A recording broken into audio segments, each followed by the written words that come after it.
All right, welcome back, everybody. It is Friday, January 9th, and this is episode 7 of the show, a full 7 episodes, and it's the end of our second week doing this.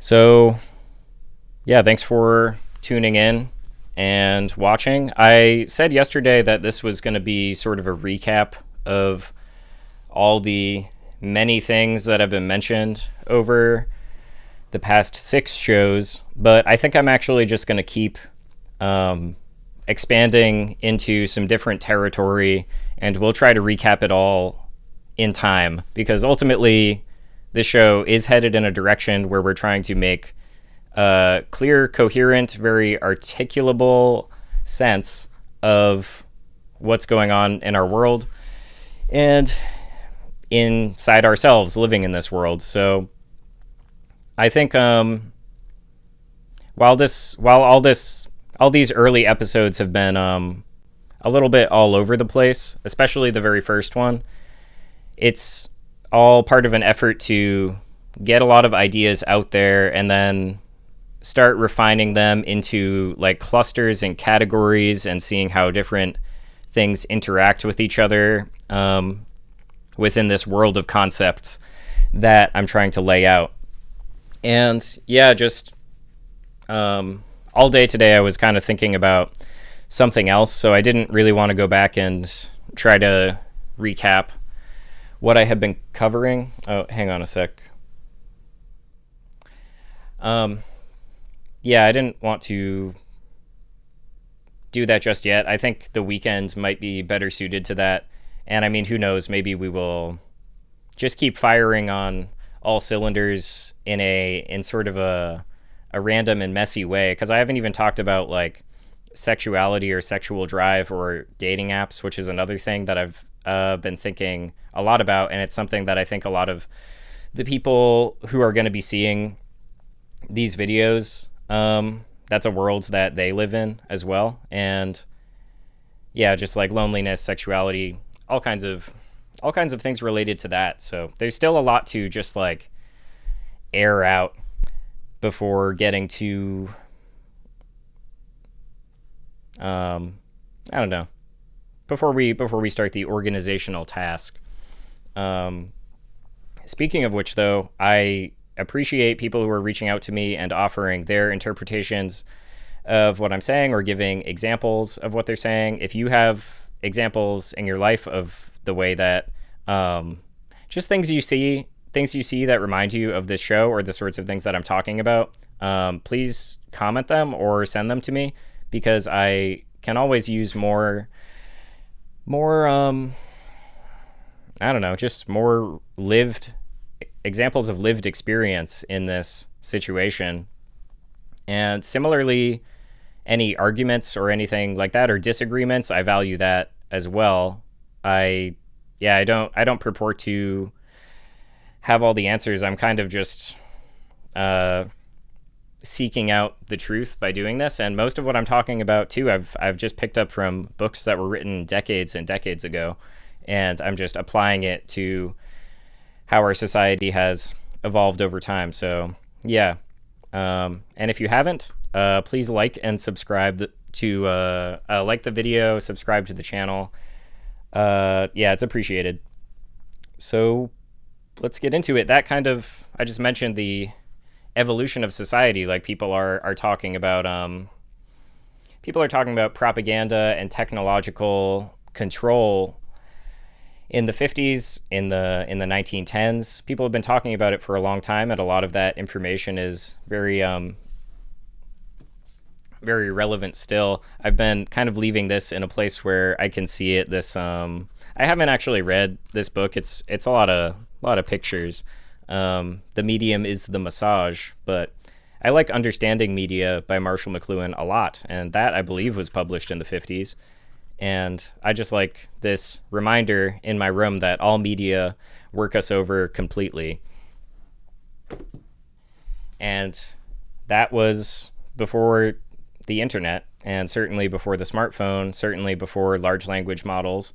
So yeah, there's a lot to learn from people making sense of the world then and applying it to our current situation, because things are changing all the time.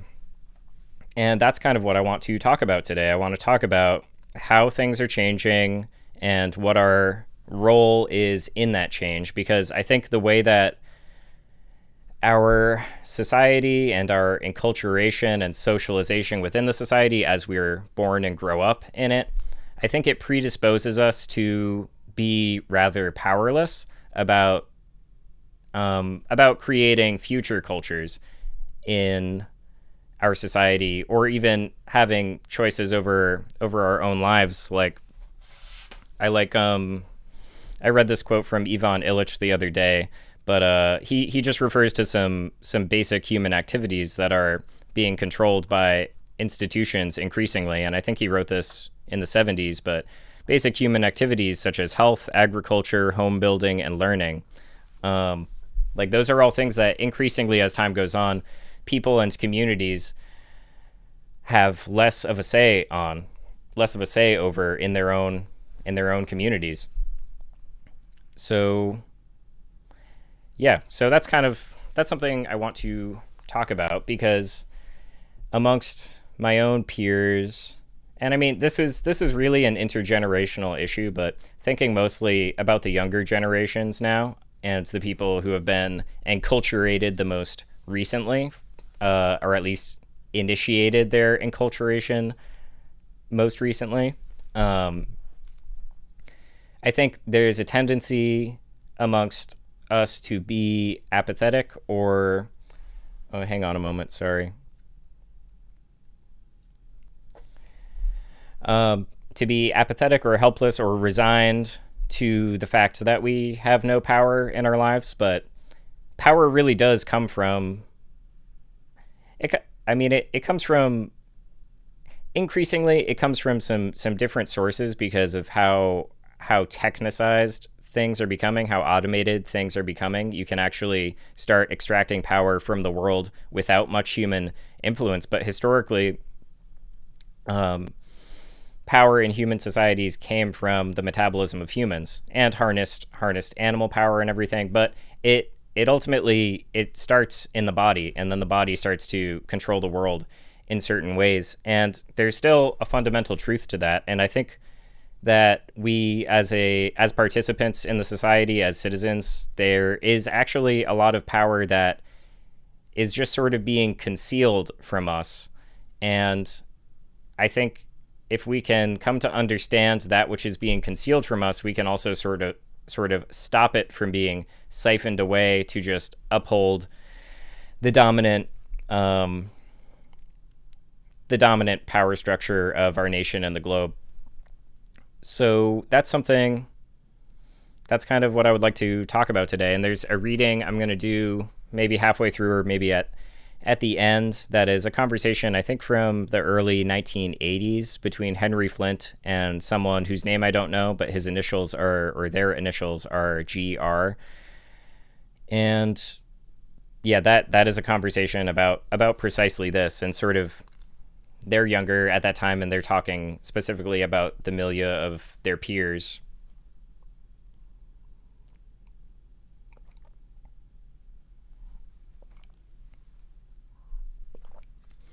So I think when people try to talk about this stuff, they often run into a difficulty with just how determined people's behavior can be by the setup of their society. So I feel like I've heard this over my whole life, where people will often write off like the actions of certain classes of people within society because they are just so overdetermined by their circumstances. And I mostly heard a lot of this in, say, college, and it was often people talking about like the lower classes of people, or poor people, or working class people. And the way it usually went is like, well, you can't expect more from those people because they're being economically dominated. Their lives are being immiserated and controlled by forces that are much stronger than them. And I think that is a familiar concept, and I think we have to break down, we need to try to draw the line in there where, like, excuse me, where we need to draw that line where, so we are raised in a social, cultural, historical situation, and that very much influences our character and behaviors and our psyche. It influences our very being. Almost everything about our very being is influenced by the circumstances in which it is born. But I don't believe in an actual determinism. Like, I don't believe in a fatalism or like the one side of this argument could be that actually nobody really chooses anything, and it's all illusory. But I'm going to dismiss that because I don't think if that's what you believe, there's kind of no point in talking about anything from there anymore, because everything is determined and ethics don't play into it very much. I mean, people who do believe that have their own ethical arguments and everything, but that's not what I'm concerned with, because I think our choices actually do matter, and yet they are highly influenced by the circumstances in which we're born. And that, I think, is the case now more than ever because of the intensity of the media landscape that we exist in. So the intensity of just having so much media produced through or transported through phones and computers and television and the radio. There's just a constant molding. You grow up watching TV shows, and those lines from those TV shows stick with you. They influence how you talk. Maybe you watch sitcoms as a child, and you start to understand social situations between adults through that lens. So we're a very heavily mediated population, and we are sort of far from a hypothetical natural state of being. And so it's a little hard to draw that line. And this is something that I have talked about a little bit earlier, where I think that's why it is important to fast from these things. Like, I think because we're in a novel media landscape, it's never existed in this way before. And fasting historically as a religious practice has always just had to do with food. But now in this novel situation, I think we also have to fast from that type of influence and probably other things in our lives as well, in order to start getting a better sense of who we are without those things. So, sorry, I'm like I said, I didn't realize until today I was going to talk about this, so I just sort of tried to get some notes together. Yeah. Okay, so on the other hand here, going back a little bit to that thing that I heard a lot in college, where you could sort of write off the behaviors of certain classes of people because of the intensity of the economic subjugation or whatever. I think that is an intriguing point of view. And I think part of what plays into how intriguing it is, or I think it can be intriguing. It's not intriguing to me personally anymore, but I think something plays into it, and that is the fact that we are all human, and we're all going to have human experiences as long as we are human on the earth, and presumably there will be humans on the earth for a long time. Who knows? But even in a nuclear catastrophe or something, there may be some survivors, and as long as there is any one human on the earth, they are going to adapt their existence onto the cultural, historical circumstances in which they reside. And what that means is that we are always going to experience joys and irritations and motivations and fears. Every person is going to experience that no matter what their cultural situation is. So I think that I think the fact that that happens can be sort of misleading to people because the fact that people are finding so much meaning in their lives as culture changes and becomes, I would consider culture to be increasingly impoverished. Some people argue against that concept because of how much joy certain people seem to still be having, or the fact that they still have these wide human experiences in their lives. Things are still important to them. And so that's another line I kind of want to draw here, where we are always going to have a range of we're going to have a human experience if we are healthy people capable of cognition and consciousness. There's going to be meaning that we project into our environment. So the thing that I think is important to tease out is this concept of the possibilities for, or the range of those experiences, because they can have different degrees of depth or different levels of enrichment. And we've already said, like, no matter what your situation is, you're going to develop that. I guess there, just as a side note, I think it's interesting to, I don't know, imagine animals animals in captivity, and animals that get depression in captivity and like their life force like withers away. I think that can also happen to people. So I think perhaps there is a way that you can actually get so close to death where there is a very limited possibility for what you can do, but that plays into real edge cases of consciousness. So, but I do want to acknowledge it because it's real, and people live for years in solitary confinement, and that really contorts what happens experientially within them. So, but that aside, so I think we have to not just see that people are living lives and say, well, that's enough. I mean, people are still living their lives. Maybe they seem happier than ever. Maybe by certain statistical metrics, they are happier than ever. But I don't think the statistical metrics employed are really getting to the heart of what could actually be considered true richness of spirit or richness of experience. And so that's kind of what I want to track as I think about our own society's development, especially over the past 100 years. But really, I mean, you could pick any start point, but the past 100 years, things have been moving so fast technologically and within ourselves, because technology sort of enframes the way in which we experience life itself. So there's a real acceleration that has happened over the past century, and that we have been born into. We've been born into that speed. So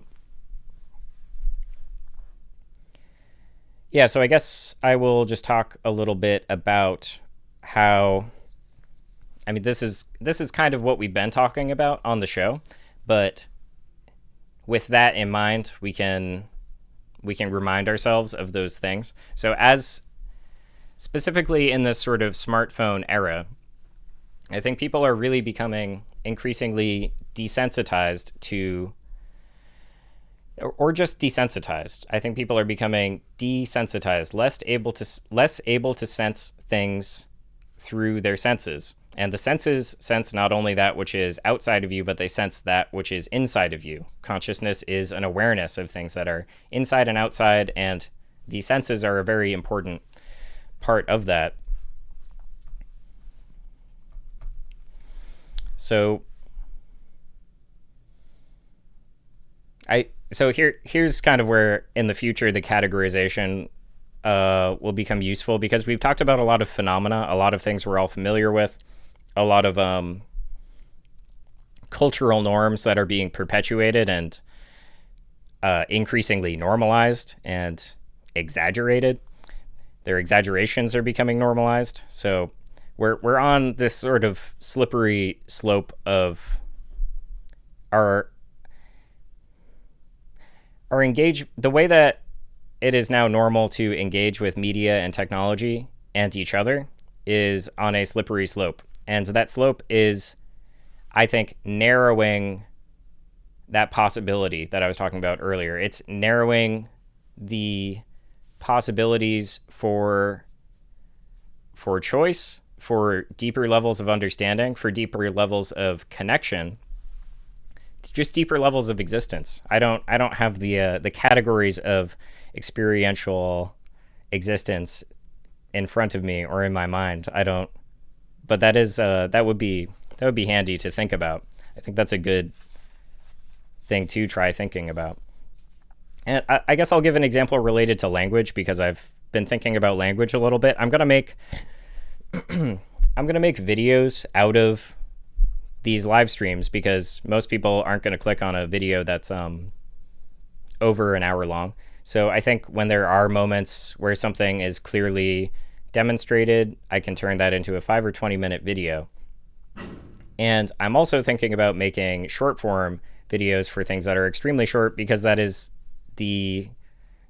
just the world that we're living in. And I see it the way I think about it is, you can use it as a viral, or viral in the sense of virus. Like it's just a vector for communication. So if you can reach someone who maybe is actually in a real bad state of like depressed, doom scrolling, not taking care of themselves, and maybe as I have been in the past, and reach them with something that might actually give them a hand, I think that is what makes that medium worth exploring. So that said, when I think about short form content, I've noticed that increasingly all short form content has subtitles, and that has been normal for a while for most of it. Most like talking head style videos would have subtitles, but now I'm noticing it on just everything. So I'm noticing it, most of the things that I get shown on Instagram just passively. I mean, I can't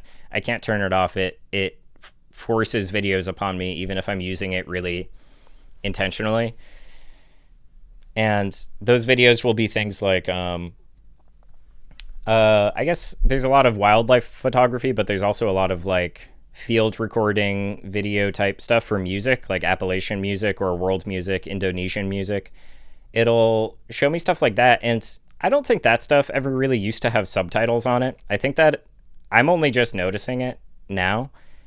And that is really frustrating to me, because especially with those videos, like those old Appalachian American videos, or like interviews maybe from the 40s or 50s, I think like one of the most important things about those videos is the differences in their voices. And I really like hearing and struggling to understand what they are saying, because I'm not familiar with that accent. And that accent has largely been disappearing all over the place. Accents have been disappearing all over the globe. So when I'm now being given these similar interviews, but with subtitles, my mind, I mean, I'll like, if I'm interested in the video, I'll like literally have to like cover the subtitles with my finger, because it totally changes the viewing experience. Because your eye's very quick. I mean, light's the quickest thing in the universe. So you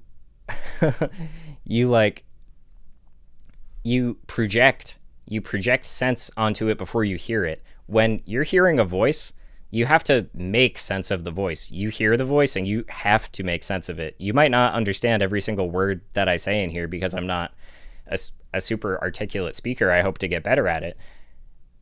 But that struggle is always going on. Even if it's someone like your best friend makes a video or something and you see that, if it doesn't have the subtitles, it's a different neural procedure that is occurring.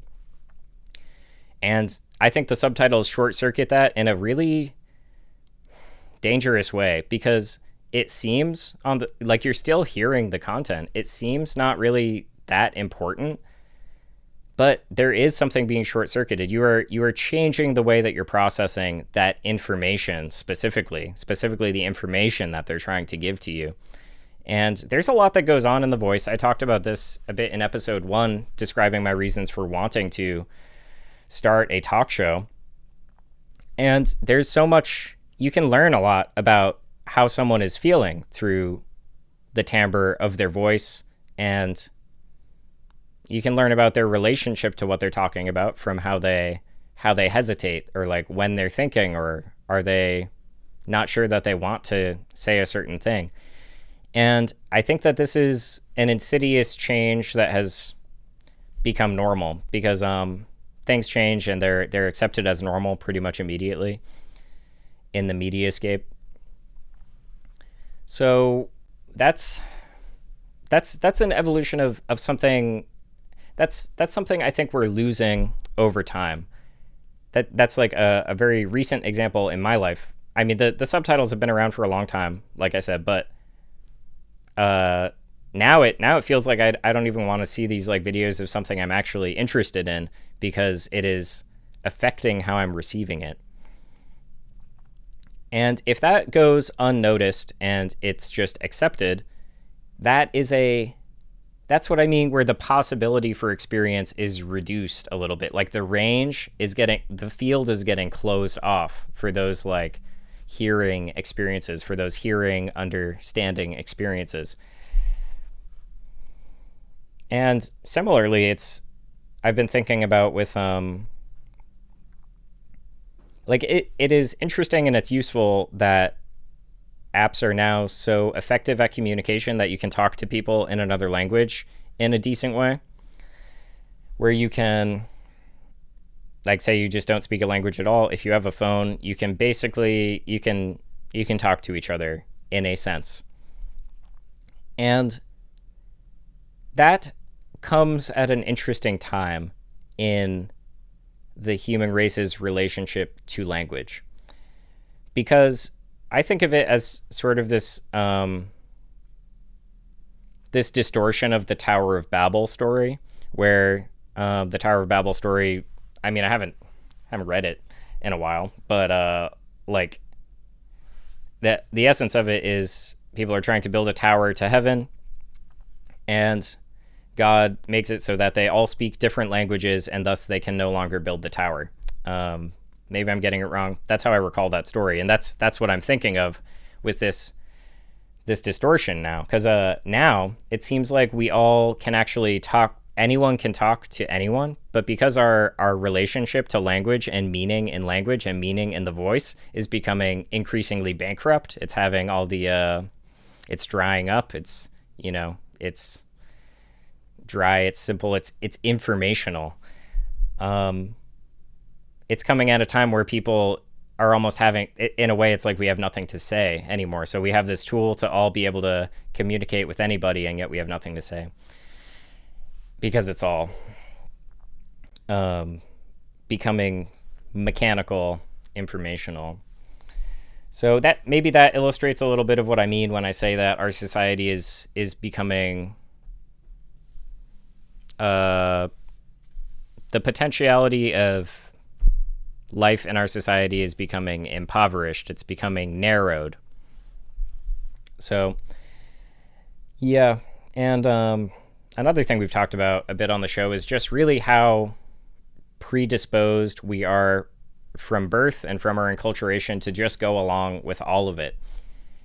It is, it's amazing how deep the urge to be performing is in our society. And you see this with everyone who's alive in America now. You see it with like 80-year-olds. This has been a trend, an increasing trend, like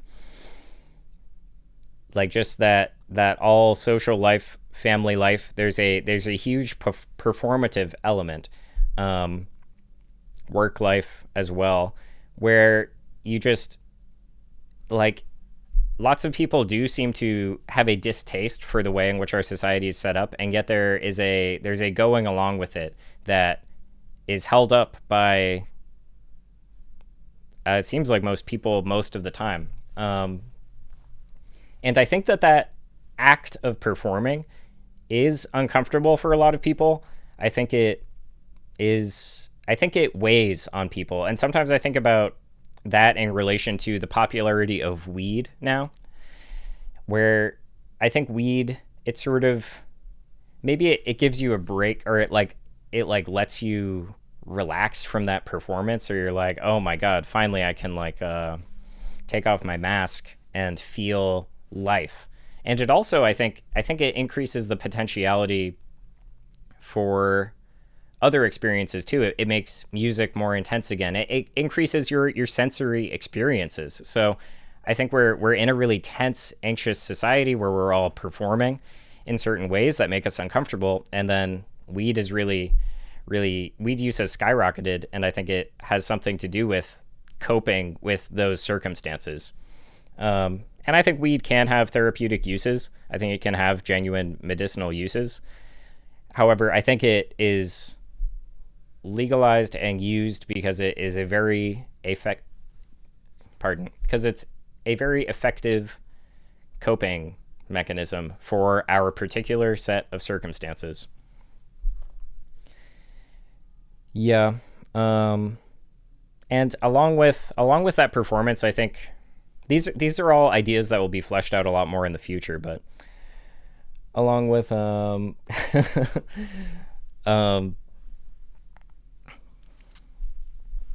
so this next concept, same thing. I'm going to give it a real quick treatment.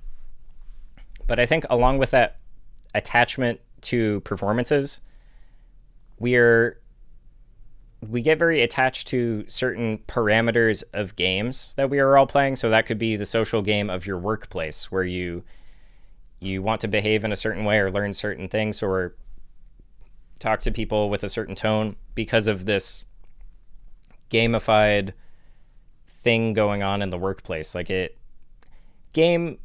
guess I mean game in a couple of ways. Sometimes it does just feel like everybody's playing The Sims, and that's the performance. And then there's all these sub activities that you're doing. I feel that way when I'm in New York City and watching people like do all the stuff that they're doing, go shopping, mostly shopping for food and objects and experiences. And yeah, so I think that's a situation that's going on. We're all being conditioned to go along with what is happening, and there's a real aversion to trying to throw that yoke off. And it's not a total yoke, like it's not totally deterministic, as I was saying, but it's in some ways it might as well be, because of how apathetic people really are becoming. So I think at this point I will yeah, I don't know if I'll get a tie on here, but I think, yeah, at this point I'll read this little conversation, and it's a little long, and it is a little bit so there, it's not all fire, but there's such good parts of this. It's made me cry multiple times in the past reading it. And so this is, if you want to search it, it's Reconstruction of a Conversation Between HF and GR. And HF is Henry Flynt. And this draft is from June 28th, 1980. I assume the conversation had just happened. And it's talking about what we're talking about here. I think mostly I would like to let it speak for itself, but I'll preface the structure a little bit.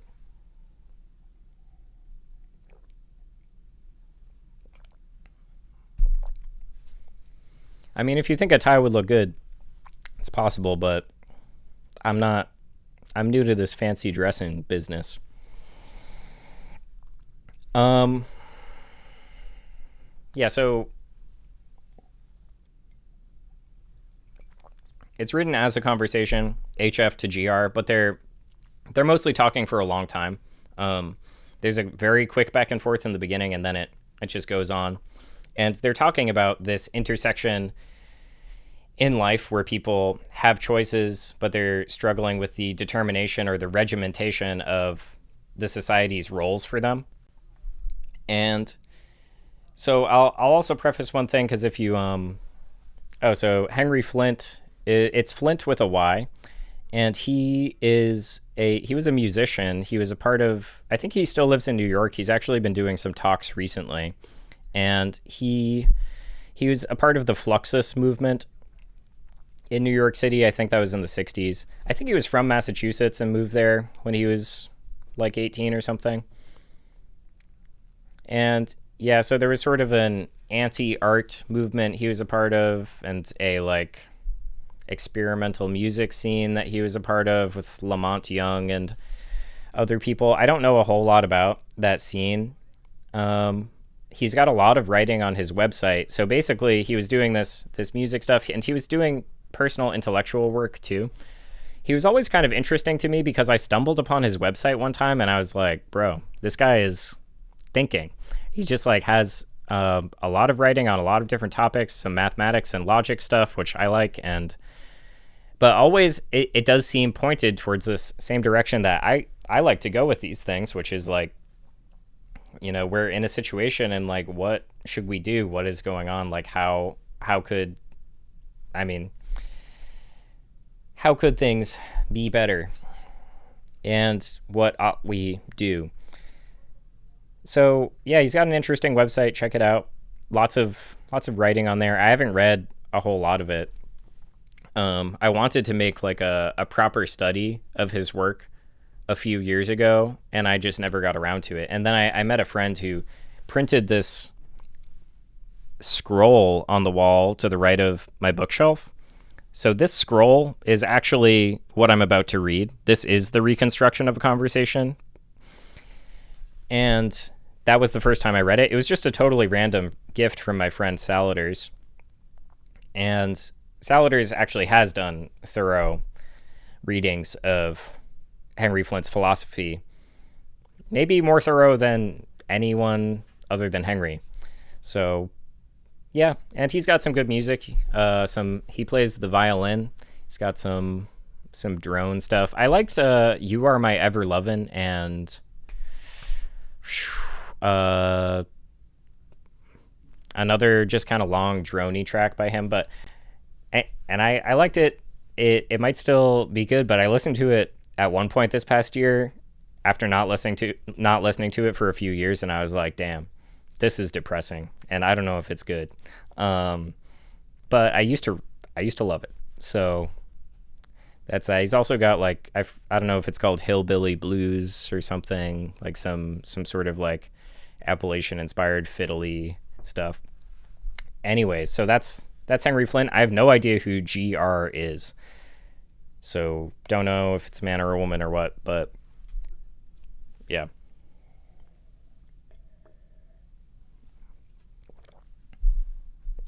All right, so I'll get into reading this here. I don't think it will take longer than the one that I read yesterday.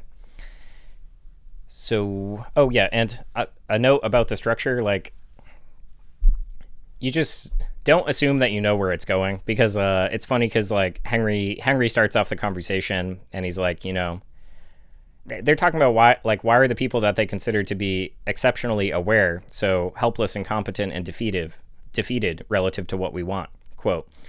And GR gives a quick answer, and then Henry's like, well, maybe we're geniuses. And he kind of goes on like that for like a minute, and that's not where this is. It's not where it is going. It's going somewhere really good.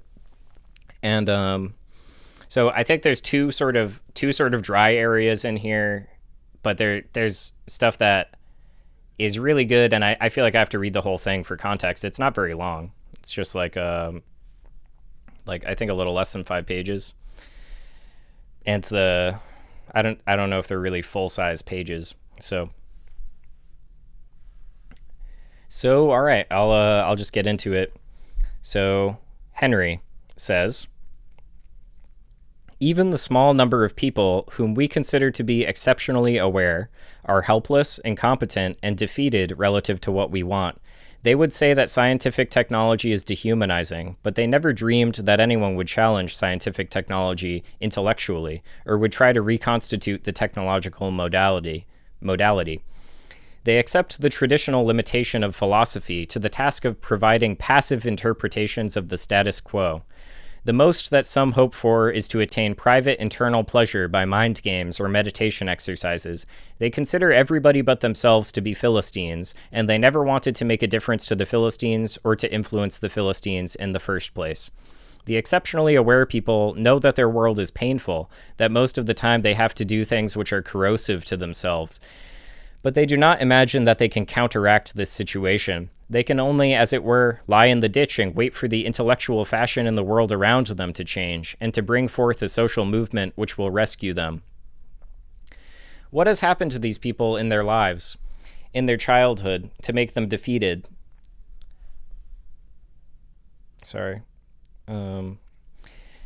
What has happened to these people in their lives, in their childhood, to make them defeated? What has happened to cause them to give up on the task we are attempting? This is GR speaking now. Why are we different from them or vice versa? How can they see the latest village voice and not sense that hip public discourse has become dangerously cynical, dangerously bankrupt? The Village Voice was a magazine in New York at the time. Henry says, the situation itself may be one in which your questions do not make sense. What if the situation is not so much that the aware people are abnormally impaired, but that we have qualities which nobody can routinely be expected to have? In the vernacular, you seem to be asking, why isn't everybody a genius? And that question is confused in regard to which expectations are routine. It is like asking, why don't miracles happen all the time? It doesn't make sense to ask, why don't miracles happen all the time, when it is amazing that a miracle happens even once. It doesn't make sense to ask for the efficient causes of the inability of the majority of people to work miracles. Efficient causation may not even be the appropriate mode of explanation. The best mode of explanation may be the one in which you and I are miraculous junctures at which the future invades the present and redirects the present. The future causing the past. This is the way matters may look after the present episodes are played out. Henry goes on to say, in addition to being themselves defeated, some of the more aware people resent us and what we are doing. They say that we are no better than paranoids, that we are egomaniacs, that we are arrogant and are trying to play God. They say that we should be humble before the status quo. We should not try to make a difference to other people. We should, as it were, lie in the ditch and wait for the rest of the world to change and thereby rescue us. We should not pursue the rescue of ourselves without a license, without validation as great thinkers by the intellectual establishment. There is also an overlap between the helplessness of some of the more aware people and their resentment of us. The positive, programmatic content of our discussion goes right by their ears, as it were. They aren't even aware of our program, perhaps because they are certain it is impossible. They charge that our discourse is no more than bird squawking. All the more, then, do they resent that we meet and talk for hours and think that we know what we are doing. They charge that we are a bunch of paranoids. And GR says, if they call us megalomaniacs because we sense that the status quo is dangerously bankrupt and because we propose to rescue ourselves without a license, then they are displaying a profound contempt for themselves. They are slaves priding themselves on their enslavement. I do not consider myself a genius performing miracles. What follows is expressed as an apologia for megalomania offered to the aware people. Quote, there are a bunch of like quotes around some of these terms that I'm not doing, like megalomania and aware people, I think is usually in quotes. I have repeatedly experienced pain and inability to continue living in the same way because the roles and indoctrination imposed on me produce conflict within themselves and do not fit me, are not conformable with me. I am not a machine. I cannot continue living in the same way when imposed roles and indoctrination lacerate my morale. These experiences have compelled me to acknowledge my own consciousness, and to acknowledge that there is a potential of who I am which is being stifled from without, that I have an individuality or possibilities which are thus being stifled. The incompatibility between the roles and indoctrination and the potential of who I am is so great that the foremost issue in my life becomes the issue of how it is possible to go on living. When this distinct potential of what I am is thus evoked, I affirm it. I do not crush it. I respect my consciousness. Thus, I cannot mindlessly submit to corrosive imposed roles and indoctrination. I don't concede that I'm incapable of rescuing myself. I have to create the culture, not concede that the culture creates me. I reject the charge that this self-assertion is megalomania and an attempt to play God. I reject the notion that I am a genius working miracles. My definition of being human is to have respect for the potential of what you are, as evoked in conflict with roles and indoctrination imposed on you, and to seek to create the culture. If you are telling me that this is an impossibility for most people to respect their own consciousness and to resist lacerating roles and indoctrination imposed from without, then you are telling me that most people on this earth are subhuman. You are telling me that it is incredible that human existence would occur even once. I do think that the people who are calling me a megalomaniac should be able to do as I do. I haven't given up in advance on rescuing myself. Why should everybody else give up? I do not consider it reasonable that people should have to lie helpless until the world changes and rescues them. I do not consider it reasonable that this self-assertion should be impossible for all but 2 or 3 geniuses. What you call megalomania and playing God is something I ask from all of you. If you do not shoulder this burden, you are less than human. Henry says, you have brought out a confrontation of incomparable standpoints as between us and the ineffectual aware people. They say that this self-assertion is impossible, and you expect it from everyone. Each standpoint is plausible to itself, neither can justify itself to the other. Henry interprets GR's statement. Some of the more aware people are waiting until the world rescues them or else they die, whichever happens first. Their actions manifest the attitude that they are entirely made by the culture. One is supposed to wait until a new culture is handed to oneself, then one is supposed to accept it. One is supposed to wait until fashion does the work. Until the Village Voice tells one in the front page article what the new culture is. These aware people call us egomaniacs because we are making a new culture without a license from the intellectual authorities. What does it mean when the aware people abdicate responsibility to this degree?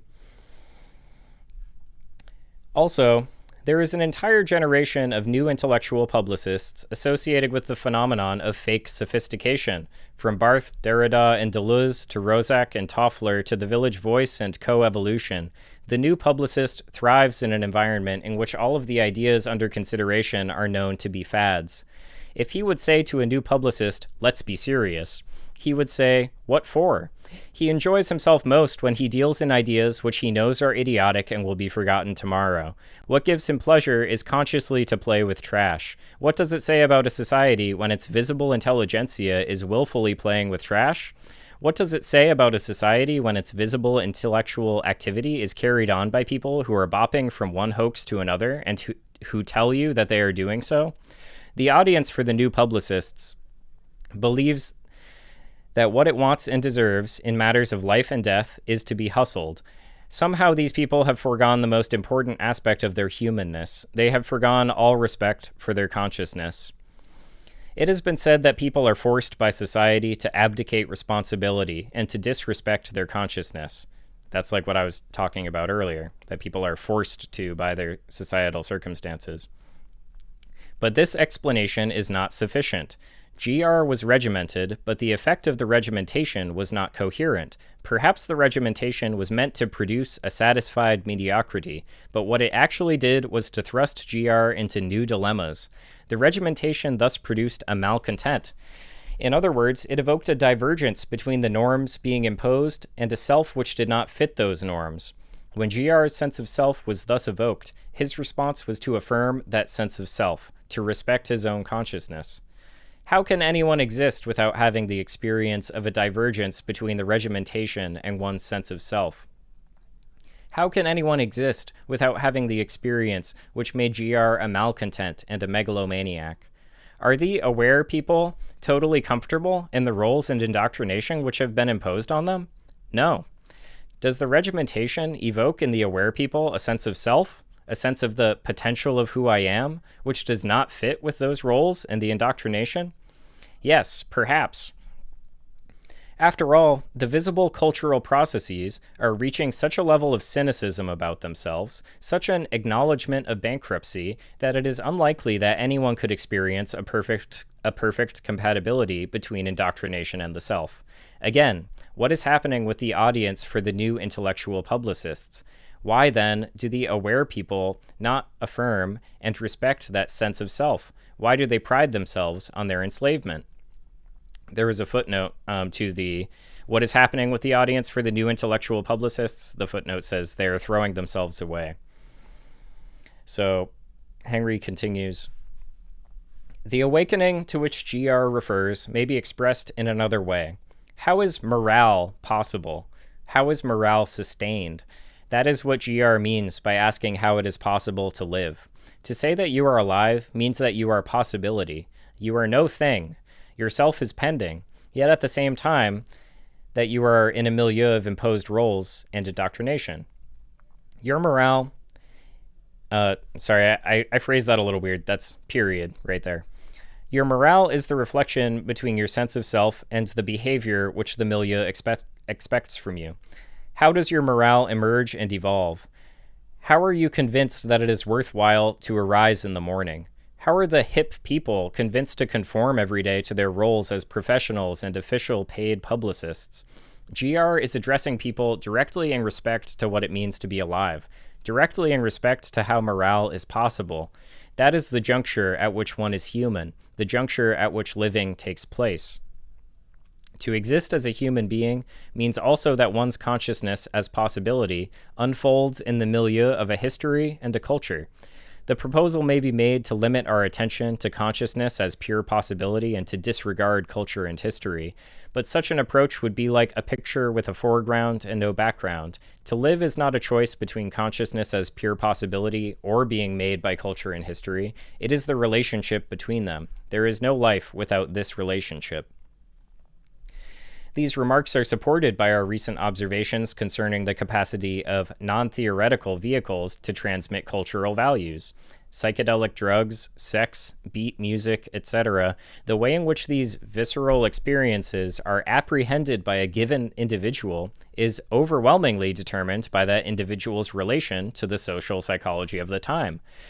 Realms of experience which are supposedly autonomous are in fact apprehended in terms of the prevailing social psychology, in terms engendered by the interpersonal economic relationships, the technological modality, the prevailing ideology, etc. Given that the social psychology of the time is so much more compelling than supposedly autonomous realms of experience, it is out of the question to rescue oneself independently of the condition of other people.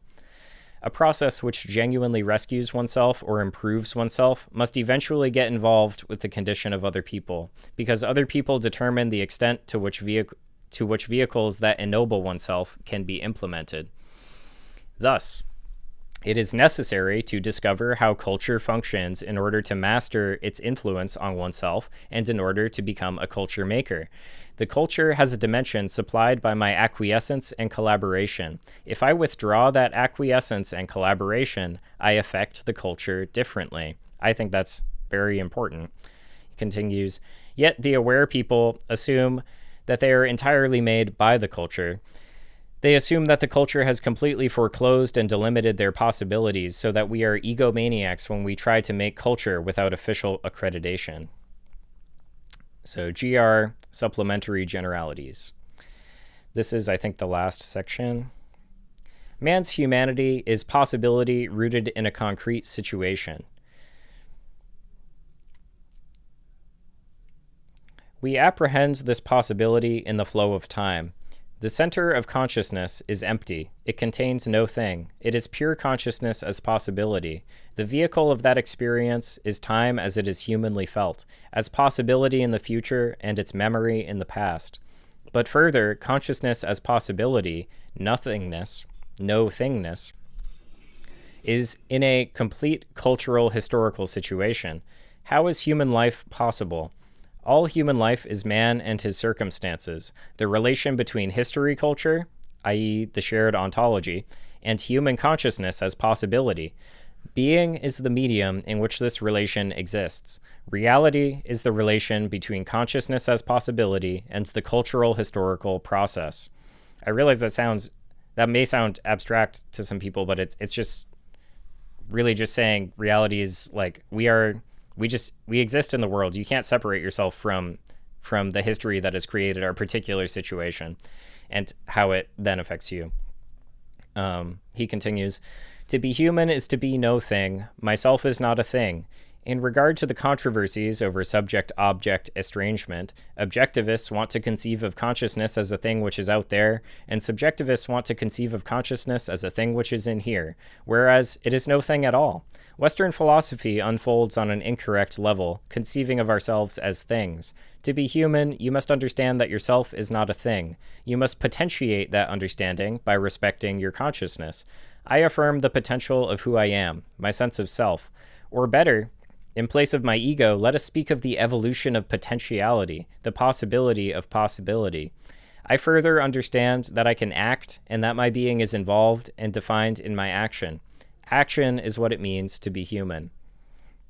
When you give up the imposed roles and indoctrination, then it becomes impossible to live in the old way, and the rest of your life is spent answering the question, how is human life possible?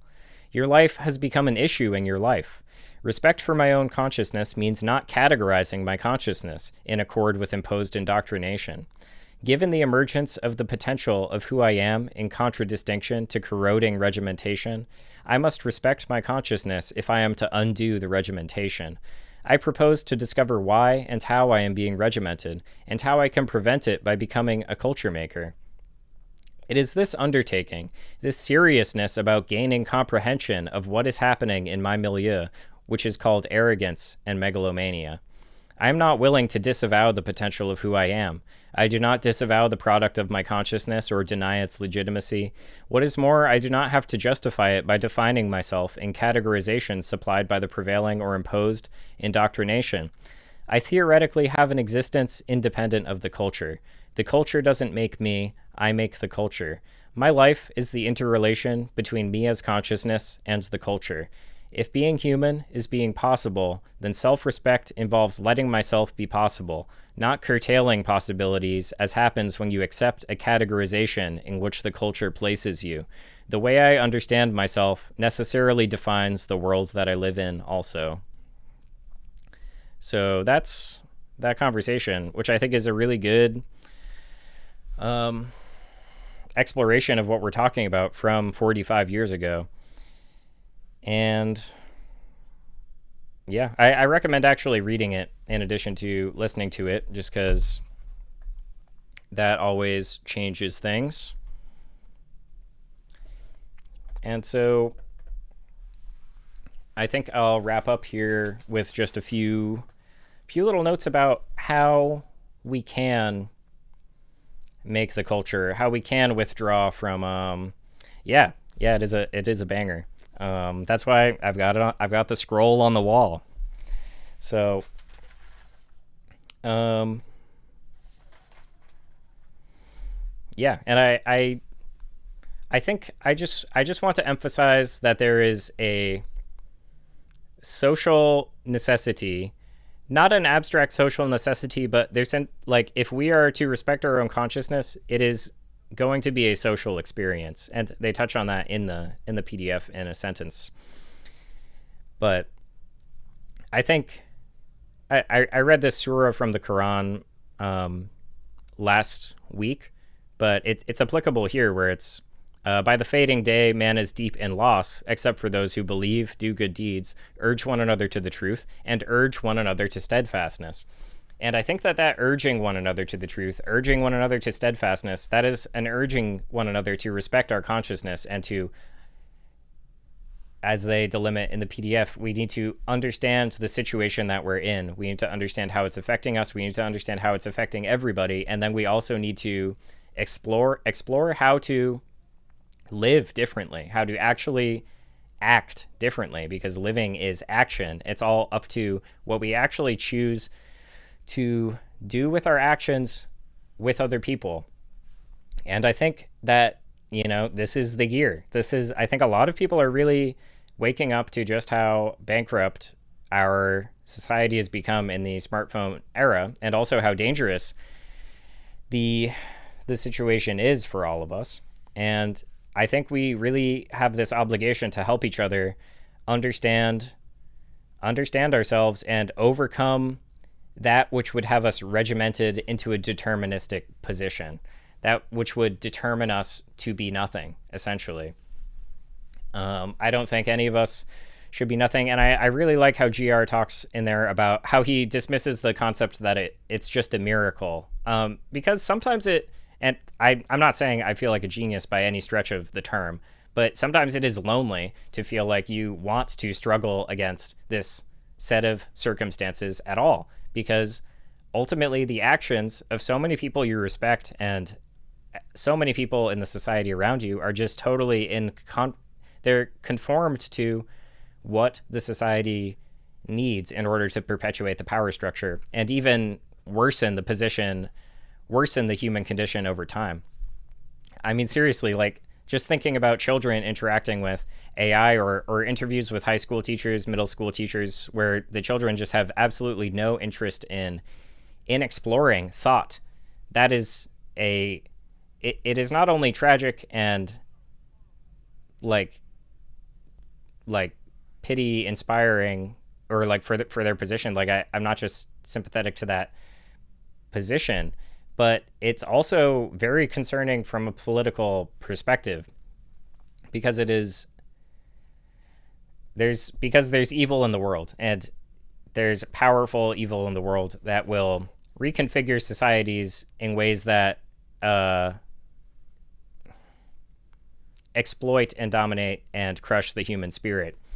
And if that is how our populations are evolving, they're evolving in a way where they don't want to explore the act of reading or writing or thinking with language or thinking critically. And look, I think the schools are a huge problem here. I'm not blaming the kids. I think our school system's been a nightmare for a long time. But even when you have that one really good teacher, the whole society is pushing these kids to not think. It's very hard to overcome that. You're lucky if you get a few students per class who are overcoming that and reaping the benefits. So yeah, I think